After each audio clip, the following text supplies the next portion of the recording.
É um prazer estar aqui com vocês todo dia, né? Toda hora que eu estou aqui, eu gosto demais de estar aqui com os irmãos.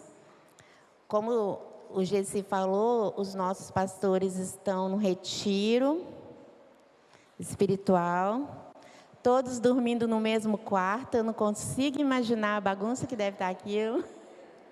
Deve estar muito bom. E aí, a gente vai hoje falar, dando continuidade ainda, né, ao nosso tema, que é família, minha identidade. Nós vamos falar de um assunto que todas as famílias passam por isso e trabalham com ele numa dinâmica de ódio e amor. E é algo que não tem como a gente fugir. Acho que a maioria que sabe, né? Eu sou psicanalista, sou terapeuta, e as pessoas que eu atendo, todas elas trazem questões emocionais muito relacionadas à família. Não tem jeito. Nós somos uma construção que começa na família. Tudo começou ali, né? A Bíblia começa com uma família, né? Então, nosso início está tudo ali. Quem nós somos, aquilo que gostamos de fazer, as nossas aptidões, os nossos defeitos, o que não gostamos, tudo está na nossa família.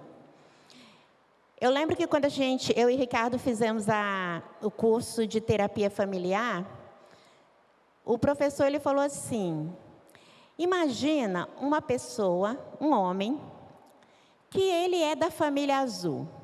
Eles gostam de azul, eles comem coisas azuis, eles assistem coisas azuis, eles dormem em camas azuis, eles gostam demais de azul. Mas esse homem se apaixona por uma mulher que é da família amarelo. E tudo na família dessa mulher é amarelo. E eles comem comida amarela, e eles moram numa casa amarela, e eles dormem em camas amarelas. E agora esse casal, amarelo e azul, formam uma família. Mas essa família não vai ser uma família azul e não vai ser uma família amarela. Será uma família verdinha. Vai ser uma família verdinha. O que quer dizer isso?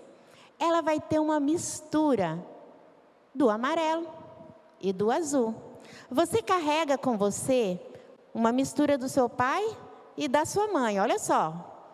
Você já é um verdinho, e aí você vai casar agora com uma pessoa de uma outra cor, e vai misturar de novo, e nunca vai ser a mesma cor dos seus pais. Então, olha como que a gente é. Na verdade, todo ser humano, e o brasileiro então nem se fala, nós somos uma colcha de retalho. Nós somos um vira-lata, um caramelo. Nós somos um caramelo. Nós não temos uma raça definida. E, na verdade, todo ser humano é assim. Todo ser humano é uma mistura de crenças, de costumes, de conceitos. E ainda tem o nosso DNA, né? Características, personalidade, os temperamentos. Vocês já estão até cansados agora de ser humano, né? Mas é uma coisa muito linda. Ontem eu estava conversando com uma paciente, ela falou assim... Ela é uma adolescente, ela me chama de tia. E ela falou: tia, eu gosto mais de cachorro do que de gente. E eu falei bem assim: ah, não, cachorro... Não, tia, mas cachorro tem muitas raças. Cachorro é uma variedade enorme, gente sempre é gente. Eu falei: é porque você, então, não está tendo contato com muita gente. Porque gente que é um bicho diferente. Gente, dentro dele mesmo, de uma pessoa, tem muitas raças. É muito mais diferente que qualquer cachorro. E a gente ficou conversando sobre isso. E trazendo isso para falar de família, o nosso tema é a importância do perdão na família. E aí a gente já pode imaginar que com tanta diferença junta, dentro de uma casa, dentro de um mesmo ambiente, pode ter confusão, pode ter problema. Eu fico admirado de pessoas que falam que não gostam de igreja, que não gostam de estar na igreja, porque tem confusão, porque tem briga, porque não sei quem, não gosta de não sei quem e tal. Não tem lugar que mais tenha isso do que igreja. Porque a igreja é o lugar para receber pessoas que estão procurando ajuda, que estão procurando se entender, que estão procurando entender o outro. Então vai chegar pessoas como nós, problemáticas. E todas essas pessoas problemáticas, elas estão, antes de vir para a igreja, aonde? Numa família.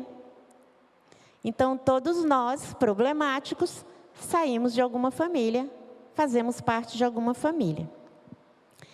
E eu quero começar falando para vocês, então, depois de vocês estarem cientes, que todos nós somos problemáticos, vira-latas, né? E temos uma família complicada, precisamos entender sobre perdão e praticá-lo. Nós vamos falar de uma família da Bíblia. E eu convido você a abrir sua Bíblia em Gênesis 37, de 1 a 4. Jacó habitou na terra de Canaã, onde seu pai tinha vivido como estrangeiro. Esta é a história da família de Jacó. Quando José tinha 17 anos, pastoreava os rebanhos com os seus irmãos. Ajudava os filhos de Bila e os filhos de Zilpa, mulheres de seu pai, e contava ao pai a má fama deles.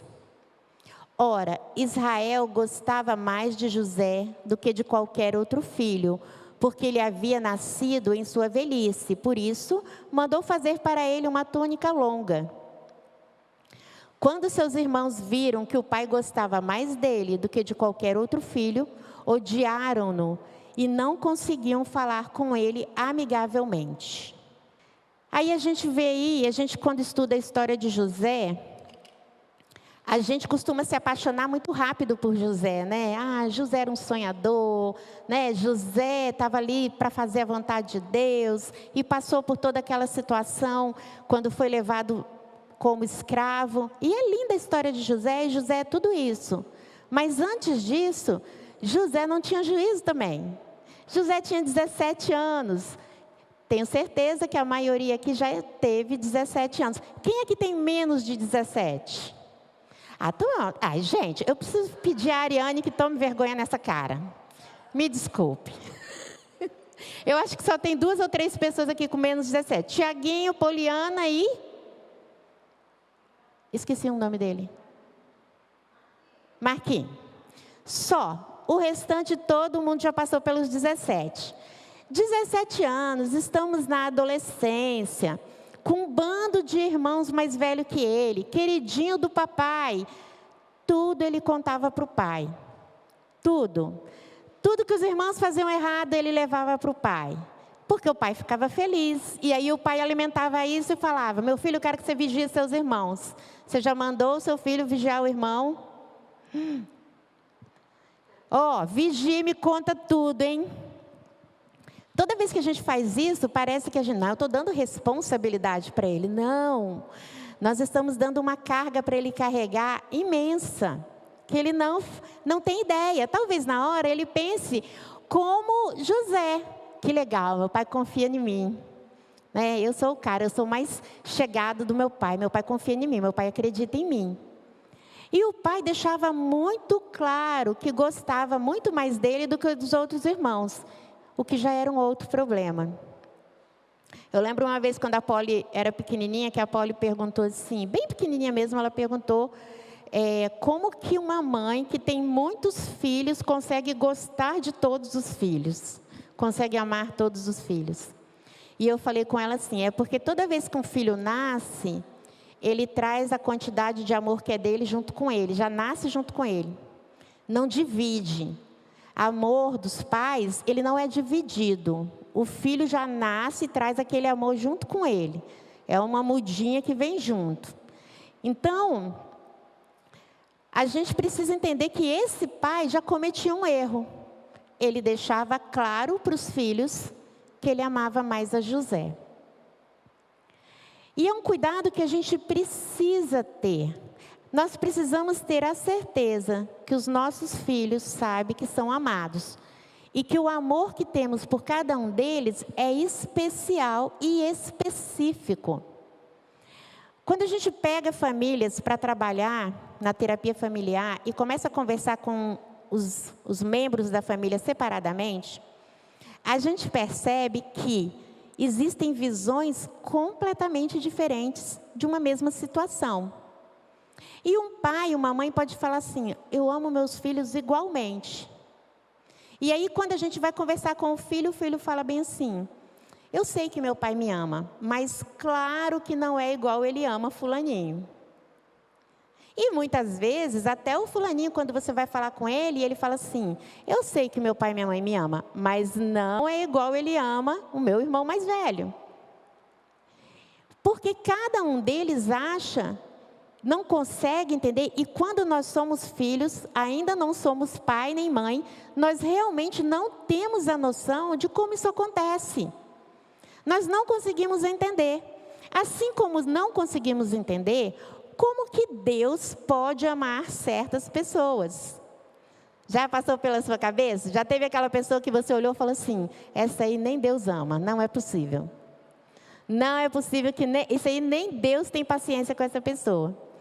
Porque a gente não consegue entender. Da mesma forma que os filhos não conseguem entender esse amor de pai e mãe. Jacó já tinha sido uma pessoa complicada, lembra? Irmão de Esaú, viveu também um racha dentro da família, a mãe tinha preferência por ele, o pai tinha preferência pelo outro. Olha como que isso passou de uma geração para uma outra geração. E aí, José agora está lá se achando tal, achando que está arrasando, mal sabe ele que os irmãos já estão por conta com essa história que ele inventou agora de fofocar para o pai. O pai faz uma túnica para ele, colorida, a Bíblia deixa isso muito claro, porque para os israelitas, para os judeus, as cores, elas têm muito significado. A gente que trabalha na área da saúde emocional e mental, a gente sabe que existe a psicologia das cores. Você veste, muitas vezes, a cor conforme o seu humor. Ninguém que está extremamente feliz sai um dia e fala assim: ai, estou tão alegre hoje, acho que eu vou vestir cinza. Estou com vontade de vestir um cinza bem cinza, assim, divertido. Não tem diversão no cinza, gente. Me perdoe quem gosta de cinza. Mas não tem diversão no cinza, né? O cinza é uma cor que nem foi forte o suficiente para ser preto e nem fofo o suficiente para ser branco. Ele é cinza. E aí, sempre que a gente está... Eu mesmo, quando eu estou animada, quando eu estou feliz, eu quero uma roupa com uma cor bem forte, eu quero um colorido, eu quero uma estampa, né? Então, as cores têm uma representação. E para o judeu, para os israelitas, tinha muito mais. Uma túnica colorida representava a autoridade. Aí vocês imaginam, ele era o filho mais novo. O mais velho de Jacó era Rúben, e guardem esse nome. E o segundo era Simeão, e guardem esse nome. Depois vocês vão entender por quê. E aí o pai faz essa túnica e o negócio só piora. Uma coisa foi puxando outra, uma coisa foi puxando outra. Começa a gerar naqueles irmãos um sentimento de ódio. E aí eles partem para um plano. E aí nós vamos ler mais um texto. Gênesis 37, 18 a 22. Que diz assim: mas eles o viram de longe e antes que chegasse, planejaram matá-lo. Lá vem aquele sonhador. E sonhador aqui, gente, não está elogiando ele não, tá? Está realmente falando aquele avoado. Tem, lá vem aquele avoado. Diziam uns aos outros: e agora, vamos matá-lo e jogá-lo num desses poços e diremos que um animal selvagem o devorou. Veremos então o que será dos seus sonhos agora. E ele vinha contando os sonhos que ele tinha. Quando Rúben, lembra que eu falei que é o mais velho? Primogênito. Quando Rúben ouviu isso, tentou livrá-lo das mãos deles, dizendo: não lhe tiremos a vida. E acrescentou: não derrame sangue, joguem-no naquele poço no deserto, mas não toquem nele. Rúben propôs isso com a intenção de livrá-lo e levá-lo de volta ao pai. Rúben era o primogênito. Rúben era mais bonzinho deles. Não era só isso. Talvez fosse, mas não dá nem para a gente saber se era ou se não era. Ele tinha uma responsabilidade como irmão mais velho. Sara, lá em casa é assim também. Se o meu mais velho deixar os outros fazer bobagem, quem paga é ele. A gente precisa entender isso. Muitas vezes nós damos ao mais velho uma responsabilidade. Você é responsável pelo seu irmão. Mas não damos ao mais velho uma autoridade. E aí o mais velho, ele tem a responsabilidade de não deixar o outro fazer bobagem, de manter o outro seguro, mas o outro não respeita ele, porque ele não recebeu essa autoridade. Olha a situação desse mais velho, quero defender os primogênitos aqui, porque eu sou primogênita. Quantos primogênitos nós temos aqui hoje? Tem um monte de filho sanduichinho aí, né, do meio. Então, nós percebemos que, às vezes, o mais velho fica sobrecarregado e a gente tem que ter esse cuidado. A gente precisa ter o cuidado de não gerar nos nossos filhos ódio do irmão, por nossa culpa. Às vezes, não é nem pelo irmão. Às vezes, o irmão nem é tão problemático. Mas a gente coloca tanto peso sobre o mais velho, que ele olha para o mais novo assim: esse pirralho está atrapalhando minha vida. Eu não sei se vocês lembram de um caso que aconteceu nos Estados Unidos, de um menino que matou o irmão mais novo. E quando ele foi entrevistado, ele sufocou o irmão durante a noite. Quando ele foi entrevistado no outro dia, era um menino super calmo, ninguém imaginava que ele pudesse fazer uma coisa dessa. A família ficou desfacelada e quando foram entrevistar ele, ele falou bem assim: eu não aguentava mais ser responsável por tudo que ele fazia. E o outro era muito pequeno, era uma fase agitada, era uma fase, né, que dava trabalho. E ele falou bem assim: eu vivia o tempo todo com medo dele aprontar alguma coisa, eu não aguentei mais. Eu agora consegui parar ele de vez. Ele não queria matar o irmão, ele só queria que o irmão parasse, para que ele não tivesse que se preocupar mais. E a gente fica admirado quando essas coisas acontecem, a gente fala: nossa, que coisa horrível. Mas Rúben aqui, ele tinha essa percepção: esse negócio não vai prestar, e eu vou ter que responder por isso. Porque quando a gente voltar e chegar para o meu pai, se falar: morreu e foi o bicho que matou, quem não cuidou do menino? O mais velho. Sumiu, quem não cuidou? O mais velho. De qualquer forma, sobraria para Rúben. Mas aí os irmãos já estavam na força do ódio, resolveram que eles tinham que terminar aquilo que eles já tinham planejado. Pega esse menino e joga o menino no poço. E a Bíblia fala que logo em seguida, o Rúben sai de perto e ele diz assim: Rúben respondeu: e não lhes disse que não maltratassem o menino, mas vocês não quiseram me ouvir. Agora teremos que prestar contas do seu sangue. O que acontece? Quando eles voltam, eles já tinham retirado o menino do poço e já tinham vendido o menino. O Rúben não está nesse momento. O Rúben chega e quando ele olha: cadê o menino? Nós vendemos ele. Os outros pareciam estar mais despreocupados, tipo: vendemos, fizemos mesmo, e agora? Por quê? Quem ia responder? Rúben. O menino é preso, e aí vem toda aquela história legal que a gente conhece. Ele é vendido como escravo, vai para a casa de Potifar, mostra que ele tem princípios, né? É uma boa pessoa e tudo. e ele começa ali perceber a mão de Deus cuidando dele. Às vezes a gente pensa assim, tadinho de José, sofreu muito. José sofreu mesmo, mas enquanto ele estava ali sofrendo, Deus estava construindo um novo José. Deus estava mudando muita coisa em José. Porém, uma coisa, José não permitia que fosse tratado. José continuou, a partir daquele momento, com ódio dos irmãos. Então, olha só, no primeiro momento, a gente tem os irmãos com ódio de José. Mas depois que ele é vendido, ele passa a ter ódio dos irmãos. Não, Sara, ele era uma ótima pessoa. Sim, ótimas pessoas odeiam. E muitas vezes, ótimas pessoas odeiam ótimas pessoas.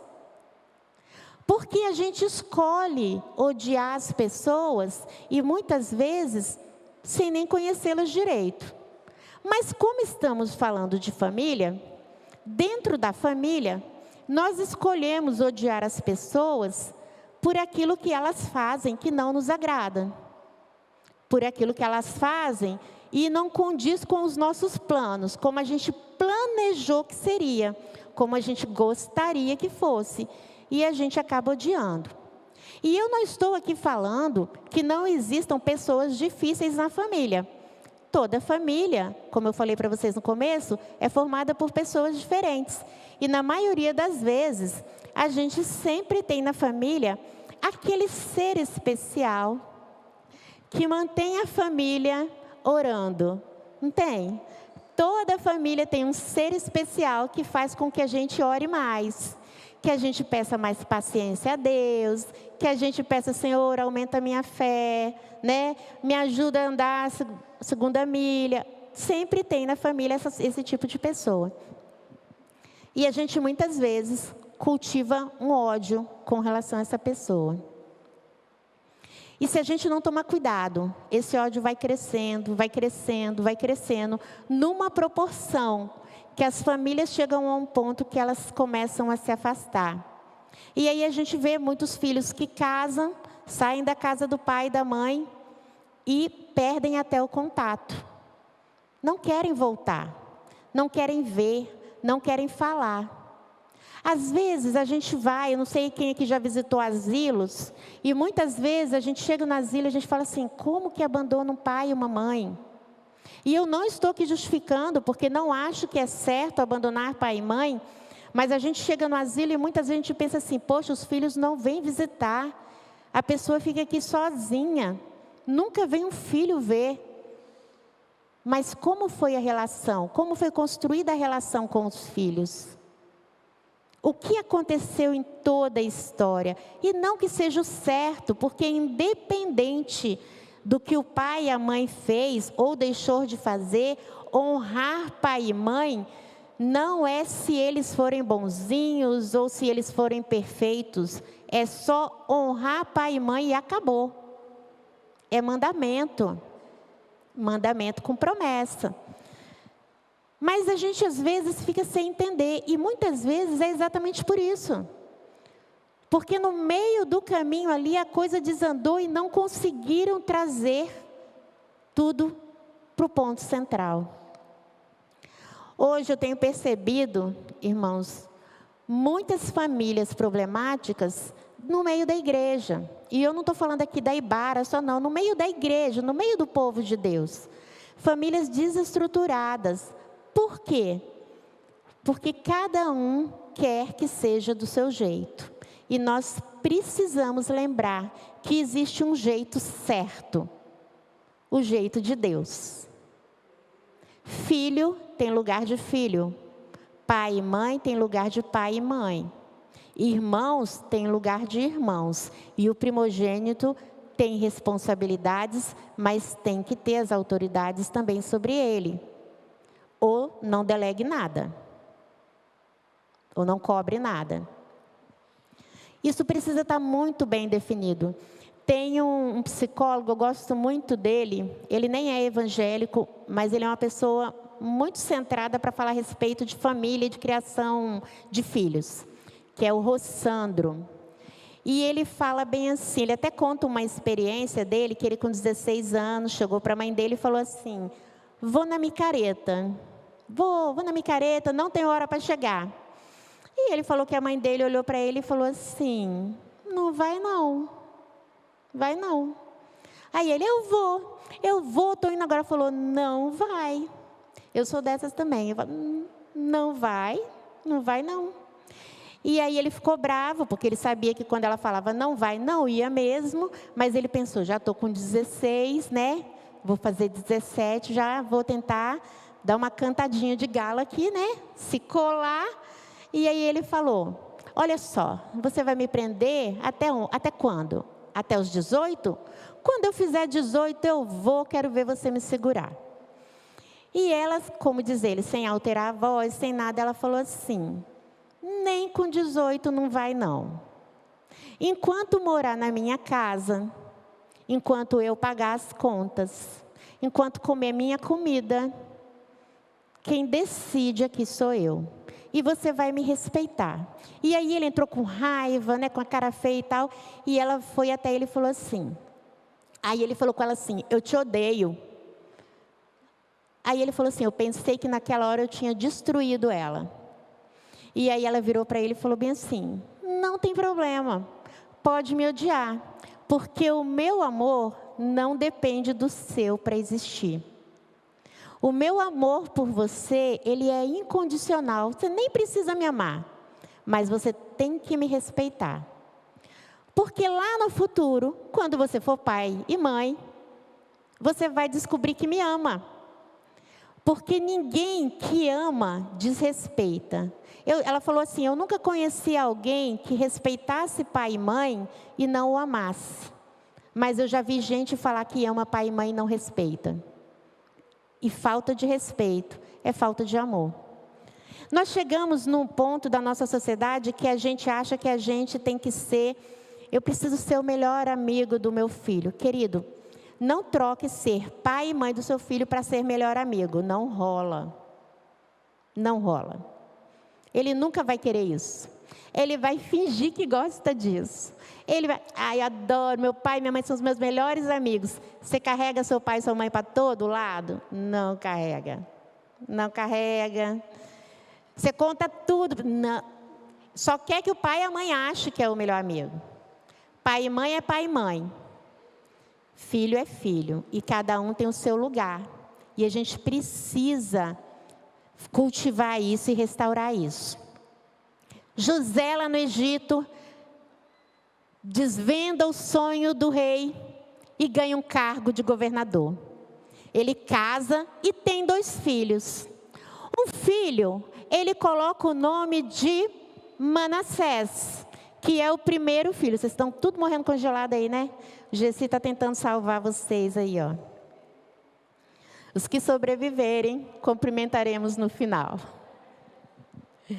Ele coloca o nome do primeiro filho de Manassés. E olha o que quer dizer o nome do filho. Vê se esse moço não carregava mágoa no coração.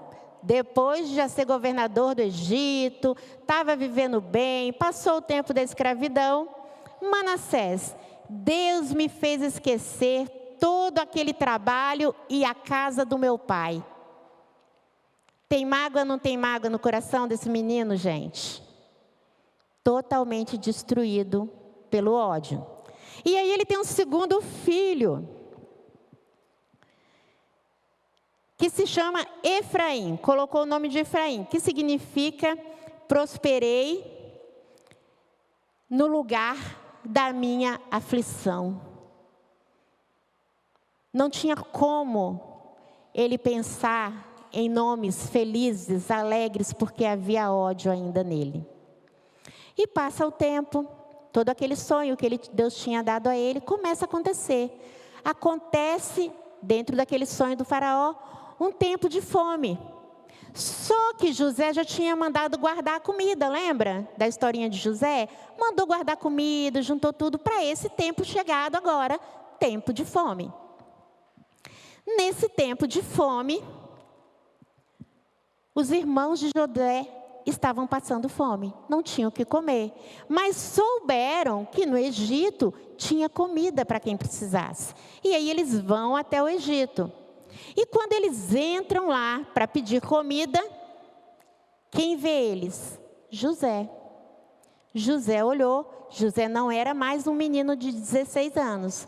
José agora era um homem ainda magoado, ferido e querendo se vingar. Olha quanto tempo isso tudo passou. José olha para os irmãos, percebe que é os irmãos não sabiam que era ele. E vai acontecer situações muito interessantes. Agora pode soltar, Gabriel. Eles, porém, não sabiam que José podia compreendê-los, pois ele lhes falava por meio de um intérprete. Para aí. O que aconteceu? José conversou com eles como se fosse um egípcio. E colocou uma outra pessoa para interpretar, enganando eles. Queria ver até onde eles iam. Pode passar.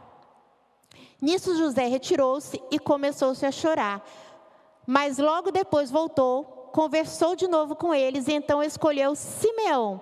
Mandou acorrentá-lo diante deles. Pode parar aí. Por que ele fez isso? Quando eles começaram a pedir comida, começaram a contar a história, e ele falando com o intérprete, pergunta da família deles. Aí o Rubem vai falar bem assim: então,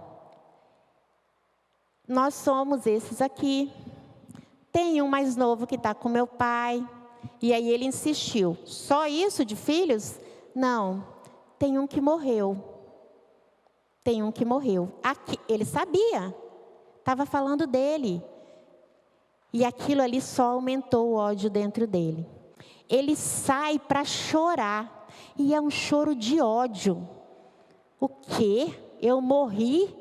Eles me venderam.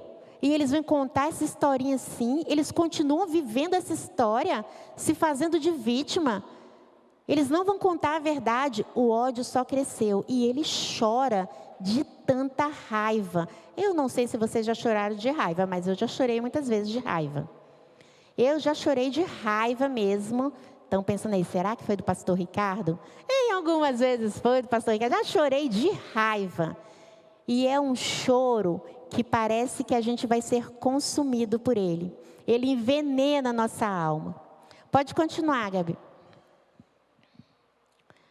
Em seguida, José deu ordem para que enchesse de trigo suas bagagens, devolvessem a prata a cada um deles, colocando-os na bagagem, e lhes desse mantimento para a viagem, e assim foi feito. Pode parar aí. Quando ele manda eles embora, dá comida e tudo, ele coloca um dinheiro primeiro dentro das bolsas deles, na intenção de já mandar os soldados atrás e pegar e falar: nossa, vocês estavam roubando quem tentou ajudar vocês. Ele foi muito feio. Ele armou para os irmãos. Armou sim. E ele prende Simeão.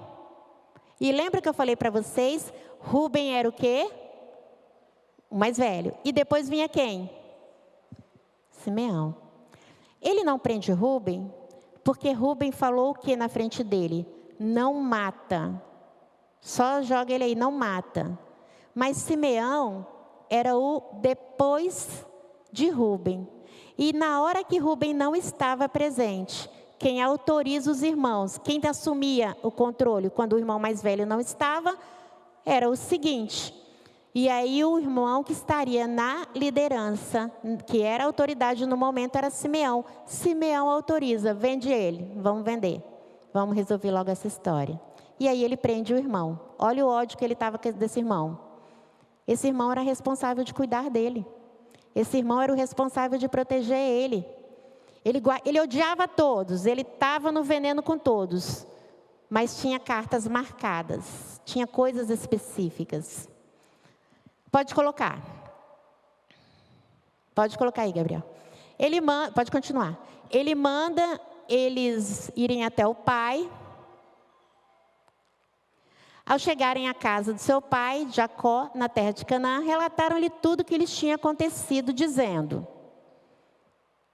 o homem que governa aquele país falou asperamente conosco e nos tratou como espiões.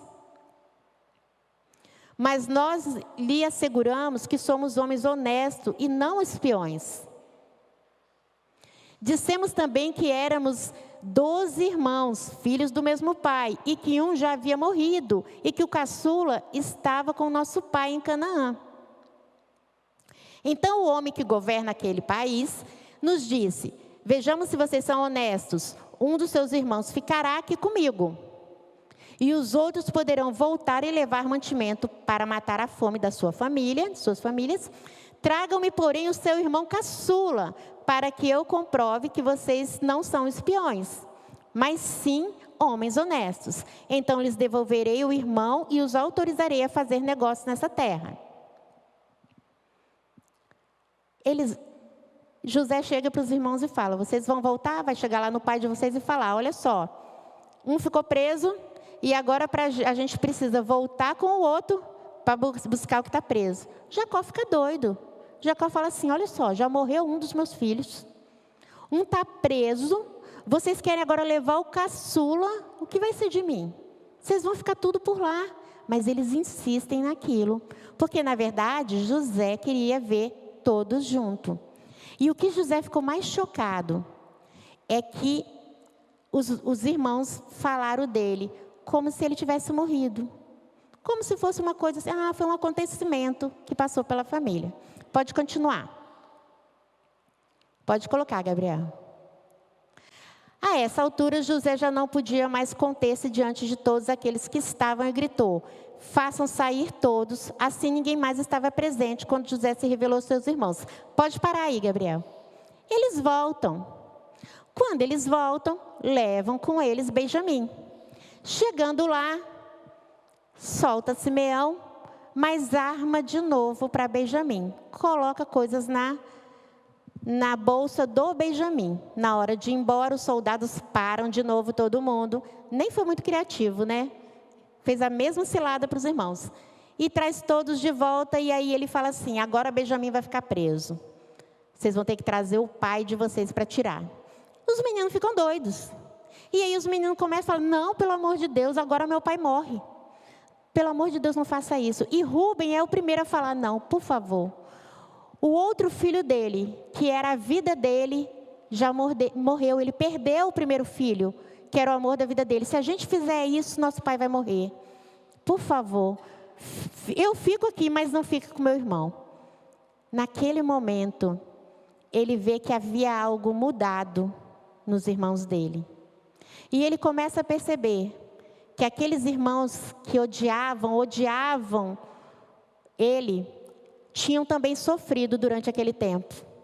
Ele tinha a impressão que só ele tinha sofrido. Só ele passou por problemas. Ele não tinha a ideia de que aqueles irmãos viam o pai morrer todo dia um pouquinho. Ele não tinha a ideia que todo dia eles olhavam um para a cara do outro e sabiam o que eles tinham feito. Ele não tinha ideia que aquilo tudo foi consumindo eles e que eles estavam arrependidos. Naquele momento, ele percebe que são outras pessoas que estão na frente dele. E aí ele manda todo mundo sair e se revela aos seus irmãos. Pode continuar. E ele se pôs a chorar tão alto que os egípcios ouviram. E a notícia chegou ao palácio de Faraó. Então disse José aos seus irmãos: eu sou José, meu pai ainda está vivo? Mas os seus irmãos ficaram tão pasmados diante dele que não conseguiam nem responder. Cheguem mais perto, disse José aos seus irmãos. Quando eles se aproximaram, disse-lhes: eu sou José, seu irmão, aquele que vocês venderam ao Egito. Agora não se aflijam, nem se recriminem por terem me vendido para cá, pois foi para salvar para salvar vidas que Deus me enviou diante de vocês. Já houve 2 anos de fome na terra, e nos próximos 5 anos não haverá cultivo nem colheita. Mas Deus me enviou à frente de vocês para lhes preservar um remanescente nessa terra, para salvar-lhes a vida com grande livramento. Pode parar, Gabriel. Naquele momento que ele chora, é um outro tipo de choro agora. É um choro de arrependimento. É um choro de quem percebe: eu preciso perdoar. Eu preciso perdoar, mas eu preciso ser perdoado também. porque eu estou igualzinho meus irmãos eram. Eu carrego comigo tanto ódio, que olha o nome que eu dei para os meus filhos. Eu carrego comigo tanto ódio que ao invés de eu me apresentar para os meus irmãos, de eu querer ir ver meu pai, a primeira coisa que eu pensei em fazer foi me vingar. E esse choro é diferente. É um choro de quem quer um conserto. E é um choro que é ouvido até fora de onde ele está. Chega até os ouvidos do faraó. O primeiro choro é um choro de ódio. É um choro escondido. É um choro que não quer que ninguém saiba. Não quero que ninguém saiba que eu estou no veneno. Que eu estou morrendo de ódio. Que eu não perdoei. Mas esse choro é um choro que se expõe e que fala, olha só, eu também sou ruim. Eu também preciso melhorar. E aí ele fala com eles, sabe o que eu percebo? Eu percebo que eu não era o preferido de Deus. Eu percebo que Deus só me usou para cuidar de toda a nossa família. A nossa família é preferida de Deus. Deus amava vocês também. Deus queria guardar vocês. Deus queria proteger vocês. E me colocou aqui para isso. Vocês só foram usados. Pode colocar o último versículo. José, de carruagem pronta, partiu para Gósen para encontrar-se com seu pai Israel. Assim que o viu, correu para abraçá-lo, abraçando a ele, chorou longamente.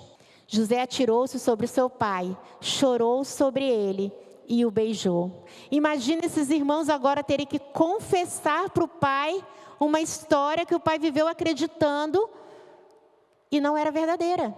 E eles eram os culpados. Pode colocar o próximo, Gabriel. E esse último versículo é um versículo que sempre vem à minha mente.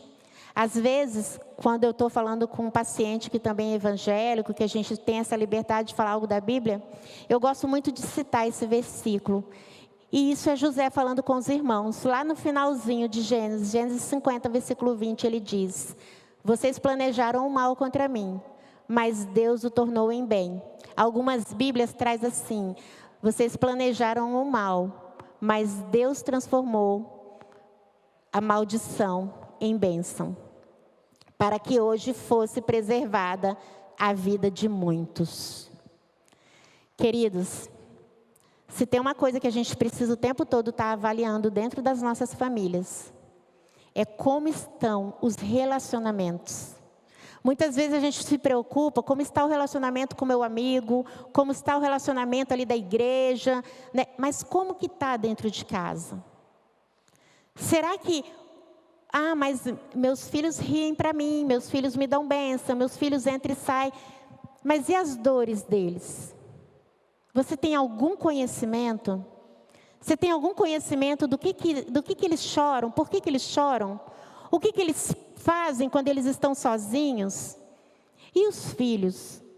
Até onde os filhos acham que só eles sentem dores? Até onde os filhos acham que só eles é que sofrem? Que só eles têm problemas? Que só eles têm coisas para pensar? Que pai e mãe já têm tudo decidido, porque já casaram, já têm família, já têm um emprego, eles não pensam em mais nada, não se preocupam com mais nada, eles não sofrem. Nós temos a mania de olhar para os nossos pais e achar que depois de certa idade, as emoções acabam. Mas elas não acabam, queridos. Pensa naquele seu parente mais velhinho, aquele lá de 90 e tantos anos. Minha avó morreu com 101 anos. Eles têm emoções iguais a um jovem, a um adolescente, e eles sofrem do mesmo jeito, e eles têm ansiedade do mesmo jeito, e eles entram em depressão também do mesmo jeito. E muitas vezes a gente não se preocupa com isso. Quantas vezes você já perguntou para sua mãe por que ela está triste, por que ela está tão calada? Quantas vezes você já perguntou para o seu pai: pai, por que você está assim hoje, tão fechado? Quantas vezes que você não faz como José, correr e abraçar seu pai e beijar? Abraçar sua mãe e beijar, sem ficar falando por quê. Ai, Sara, mas eu não tenho costume de fazer isso. Ela está viva? Ele está vivo? Aproveita, porque uma hora você vai querer ter o costume e não vai ter eles. Aproveita esse momento. Abraça, beija. Sabe o seu irmão chatinho, que está ali o tempo todo no seu pé, será que ele não está ali porque te admira tanto? Será que ele não gruda em você porque ele queria ser como você? Será que o seu irmão mais velho também não está precisando de um espaço? Será que o seu irmão mais velho não está precisando tirar um fardo das costas dele porque ele está o tempo todo tomando conta de você? Às vezes nós somos tão egoístas, que as nossas dores parecem ser muito maior que a dos outros. Os nossos problemas são muito maior que os dos outros. E a gente nunca para perceber que precisamos pedir perdão. Pedir perdão por sermos negligentes, por não estarmos presentes. Pedir perdão porque não paramos para ouvir. Porque não conhecemos de perto quem mora com a gente.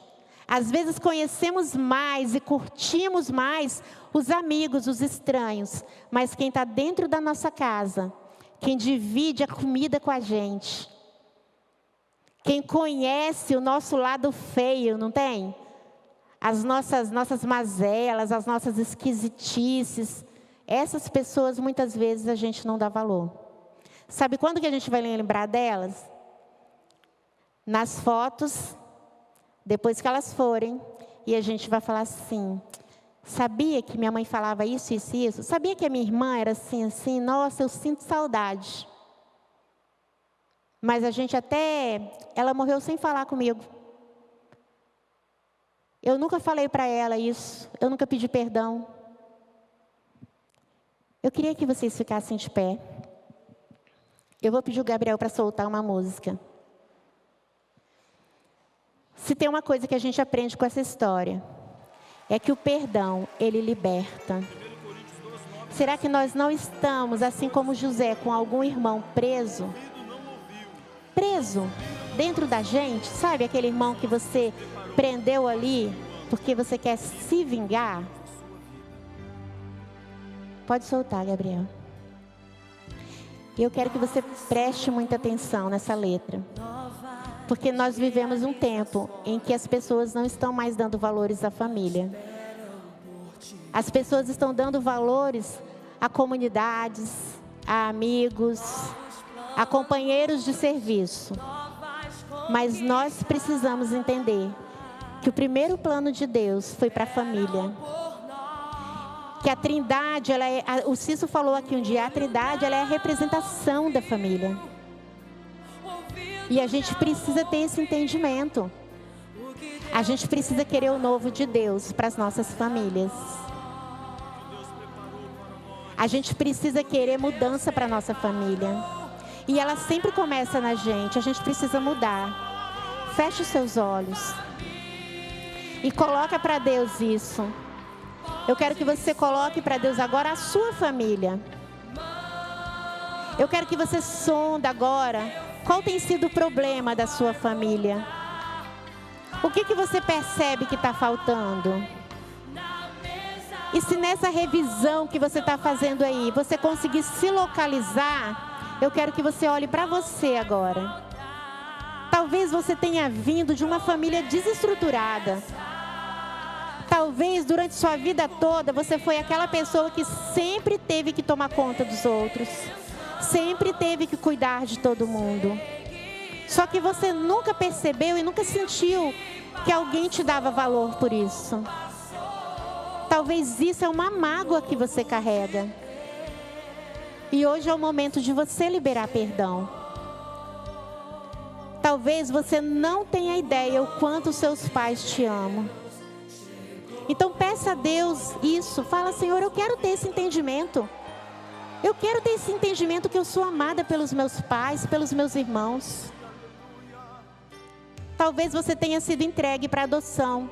E quando a gente fala de família, para você é muito difícil entender como que um pai e a mãe pode dar uma pessoa. Eu estava assistindo essa semana uma série com o Ricardo, na qual um rapaz, um adulto, procura o pai que o abandonou, porque ele queria só ver quem foi a pessoa que o abandonou, porque a mãe havia morrido e o pai deixou ele nos bombeiros. Ele foi adotado por uma família que levou ele a estudar. Ele se formou, ele era muito bem de vida. E aí ele chega perto do pai e ele vai se mostrar. E ele fala: eu sou aquele filho que você abandonou. Eu venci, eu tenho uma carreira, eu tenho uma profissão. Eu consegui tudo isso. E você, olha, você é um mendigo. E o pai dele fala com ele exatamente isso: foi por isso que eu te dei. Foi para que você tivesse essa oportunidade que eu não podia te dar. Talvez o seu pai e sua mãe abriram mão de você por te amar, porque não podiam te dar o que você tem hoje. Talvez se você não tivesse sido dada, você não seria quem você é hoje.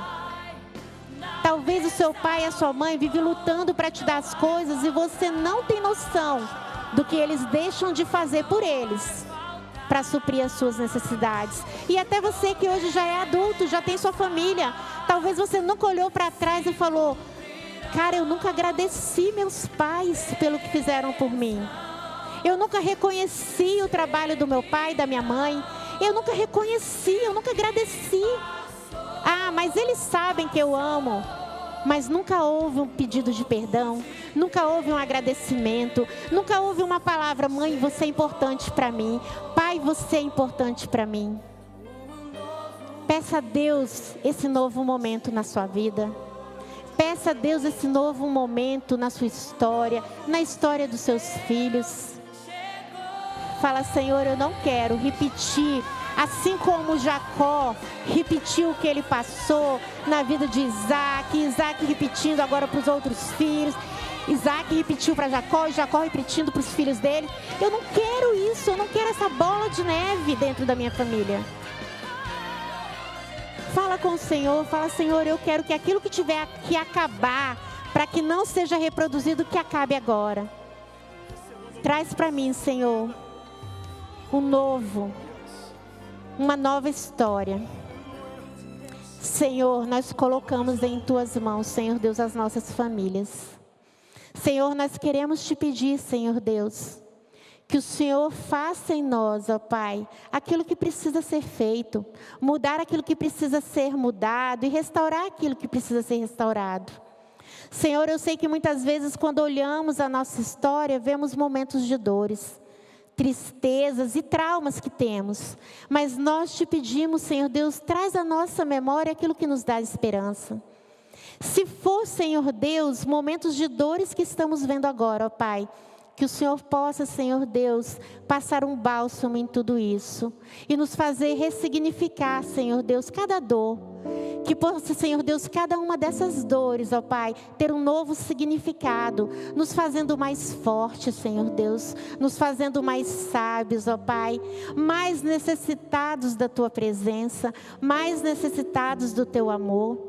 Senhor, nos ensina, Senhor Deus, a sermos filhos, Senhor Deus, obedientes. Filhos gratos, Senhor Deus. Filhos que amam os pais e que demonstram isso, que não sentem vergonha de demonstrar. Senhor, faz-nos ser pais que sabem amar, que sabem respeitar a individualidade dos filhos. Pais que sabem colocar limites, Senhor Deus, mas sem deixar, Senhor Deus, o ódio sobressair, e sim sempre tudo embasado em amor. Senhor, coloca, Senhor Deus, nos nossos filhos o desejo de constituir famílias dentro da Tua vontade, ó Pai. Coloca no coração dos nossos filhos o desejo, Senhor Deus, de terem famílias que sirvam ao Senhor. Senhor, nós Te agradecemos, porque o Senhor se preocupa de nós como um todo, porque o Senhor se preocupa nos detalhes. Nós Te louvamos, porque o Senhor se preocupa com as nossas famílias, e que muitas vezes o Senhor nos leva a lugares para o bem de todos.